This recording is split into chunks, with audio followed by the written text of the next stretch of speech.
ফজরের নামাজ কি সুন্নাহ বলো ফরজ। আসরের নামাজ মাগরিব রাগ করতেছে না, ডাইরেক্ট কথা কইতেছে।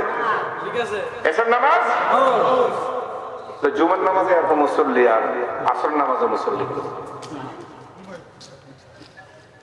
কথাই বুঝে না। ঈদের নামাজ ফরজ না ওয়াজিব? ঈদের নামাজ হলো ফরজ, ওয়াজিব। ঈদের নামাজ কি? আরে কথা কর না, ঈদের নামাজ কি? ওয়াজিব। আর ফজরের নামাজ তো ঈদের দিন কি পরিমাণ মুসল্লি হয় মানে, আর ফজরের নামাজে তো তাহলে কোনটা হয় কোনটা হয় না জবাব দেন। পাগড়ি বাঁধা সুন্নাত, লুঙ্গি পরা ফরজ। কি করবেন ফরজ? এটা হয়েছে না। আল্লাহ আমাদেরকে মাফ করে দেন। ভুল বুঝাও নিষেধ, না জানাও নিষেধ, ভুল জানাও নিষেধ। একসময় সেটা মুরব্বীরা বলবেন কম জানতো, আর এখন বেশি জানে, তারা ভুল জানে। না জানাও দোষ, ভুল জানাও দোষ, মানে ভুল জানা বেশি দোষ। আপনাদের এলাকা আছে কিনা না দেখবেন, যারা নামাজ পড়ে টুকটুক করে লাঠি লইয়া কাঠি লইয়া আসে, আর বাহিরের চতুর্পাশে চা দোকান, এই দোকানের মধ্যে পয়সা চায় বুঝে রেখে দেখ টুকটুক করে কই যায় না যায়, এ মসজিদে যায়, বড় হুজুর হয়ে গেছে, রুকুসেটা ঠিক নাই, ও কিন্তু মসজিদে আসে। আর উনি যে এত কষ্ট করে আসতেছেন, এই যে মুরব্বী দেখেন, এত কষ্ট করে আসতেছেন যারা আছে, এত কষ্ট করে আসে আরে কি কেসে আরে মসজিদে আসে। আর আমার ইমাম সাহেব যদি কোনোদিন সবার সাথে বসে বসে চা দোকানে চা খায়, আর মুয়াজ্জিন যদি আযান দেয়, এই যতজন দোকান আছে শব্দ করবো না, হুজুর আযান হয়ে গেছে, চা চা খাই হয়নি। আপনারা কি দেবেন?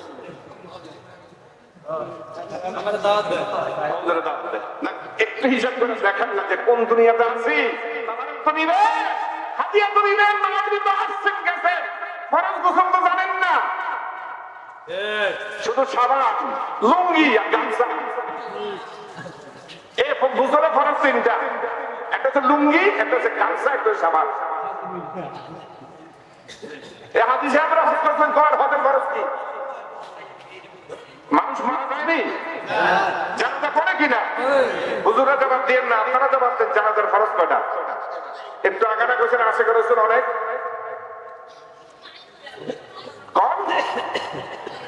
পানি না থাকলে তাই মন করে কিনা? আপনারা কেমন হুজুর আঙ্গ পানি আছে, এই তো হজের সফরে তাই মন করা থাকে। বলেন ফরজ কি?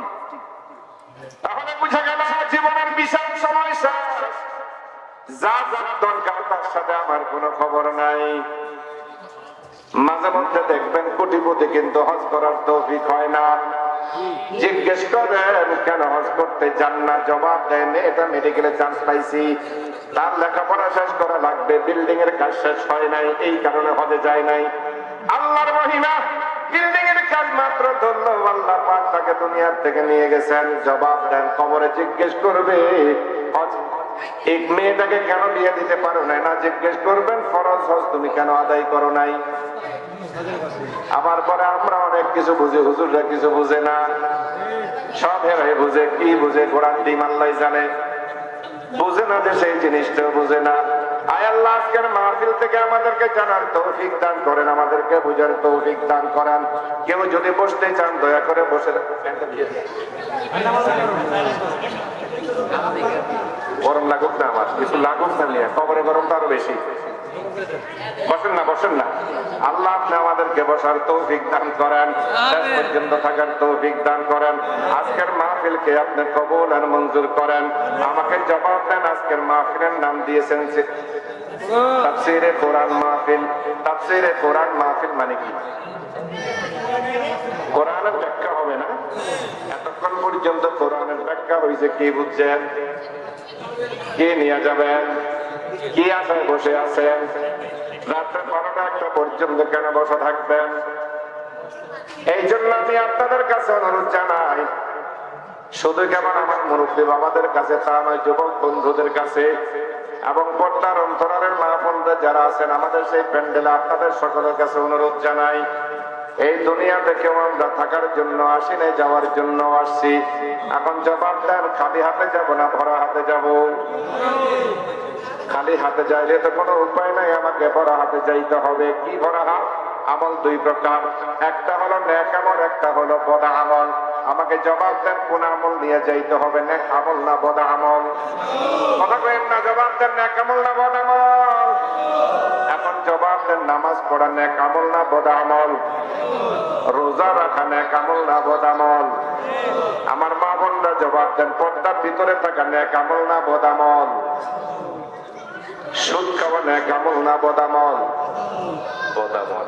ঘুষ খাওয়া নেক আমল না বদ আমল? এই এলাকায় সুদ খায়, ঘুষ খায় এমন মনে হয় একজন নাই, সব ফেরেশতা আসেনি, মসজিদে আসেনি, আসে। আমার মাঝে মধ্যে বলে কোরআন সুন্নাহ মতো কিন্তু জীবন চলে, ও শুধু খায়,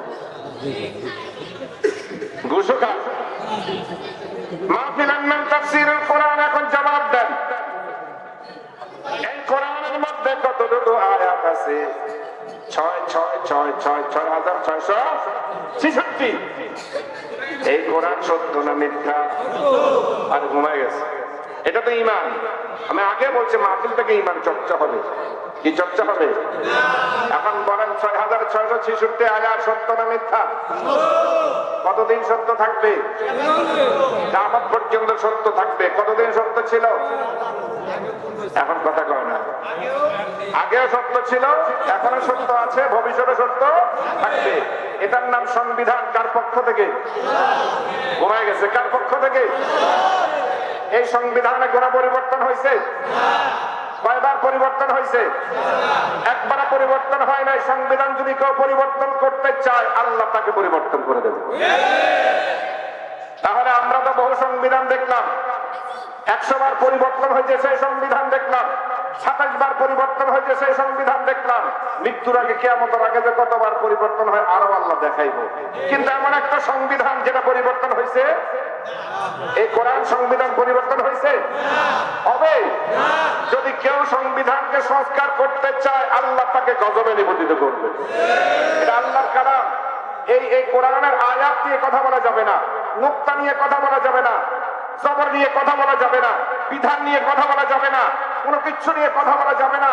সেই কোরআন আসার আগে মানুষগুলো ছিল অন্ধকার জীবনে, সেই কোরআন আগে পৃথিবীতে লোকের অভাব ছিল না, মানুষ ছিল। সেই কোরআন আসার পরে কোরআনের সংবিধান মানার কারণে পৃথিবীর লোকগুলো হয়ে গেল সোনালী মানুষে পরিণত। সেই কোরআন যখন ছিল, এখন সেই কোরআন আছে। আগের অন্ধকারের মানুষগুলো যদি সোনালী মানুষে পরিণত হতে পারে, এখন কি দোষ করছে? তাহলে আমাদের পিছনের দিকে যাওয়ার একটাই কারণ, সেটা কোরআন চিনি না, কোরআন বুঝি না। জবাব দেন, কয়জনের ঘরে কোরআন আছে? এই কোরআন আল্লাহর পক্ষ থেকে আমাদের শিক্ষিত মহল, আমার শিক্ষার্থী বন্ধুরা যারা আছেন, শিক্ষার্থী তাকেই বলা হয় যিনি খুব রিড পড়েন, রাইটারের লেখা পড়েন, অনেক রিডিং করেন, সবকিছু পড়েন। আপনি যদি কোন রাইটারের লেখাই যদি পড়তে চান, আমার আল্লাহ যে কোরআনটাকে রিডিং করে দিয়েছেন সেটা পড়তে মনে চায় না কেন? আজকে আমরা আশিক রাসূল, মাসুকে খোদা, আমি চাই আমি জান্নাতে যাব, আমি চাই আমার মেয়ে জান্নাতে যাবে, আমি চাই আমার স্ত্রী জান্নাতে যাবে, আমি চাই আমার বউ জান্নাতে যাবে, আমি চাই আমার ভাই জান্নাতে যাবে, আমি চাই আমার বোন জান্নাতে যাবে, আমি চাই আমার বিয়াই জান্নাতে যাবে, আমি চাই আমার বেহাই জান্নাতে যাবে। জবাব দেন, এই জান্নাতে যারা যারা যাবে, কয়জনের ঘরে কোরআন শরীফ আছে? বিল্ডিং নতুন হয়ে গেল, সোফা সেট নতুন হয়ে গেল, ওয়ার্ড্রপ নতুন হয়ে গেল, সবকিছু নতুন হয়ে গেল, কোরআনটা গেছে কোথায়? আল্লাহ আমাদের সবাইকে মাফ করে দেন। ঘরের ভিতরে তো সবকিছু ঢুকাইছে, এই আপডেট কি জানি বলা হয়, আপডেট হচ্ছে, এরপরে ঢুকতেছে, পুরানটাকে বের করে দিচ্ছে, আপডেট হচ্ছে, পুরানটাকে বের করছে, নতুনটাকে ঢুকতেছে। এই সেটটা হবে না, আরেকটা সেট লাগবে। এই ডেস্কটপ হবে না, ডেস্কটপ হবে না, ল্যাপটপ লাগবে, ল্যাপটপ হবে না, এরপর ট্যাব লাগবে, ট্যাব হবে না, সেট লাগবে, সেট হবে না, ওটা লাগবে। সবকিছু তো আপনি আপডেট করলেন, সবকিছু পরিবর্তন করলেন, সবকিছু হয়ে গেল, ঘরে সবকিছু ঢুকলো, কোরআন ঢুকছে কোথায়?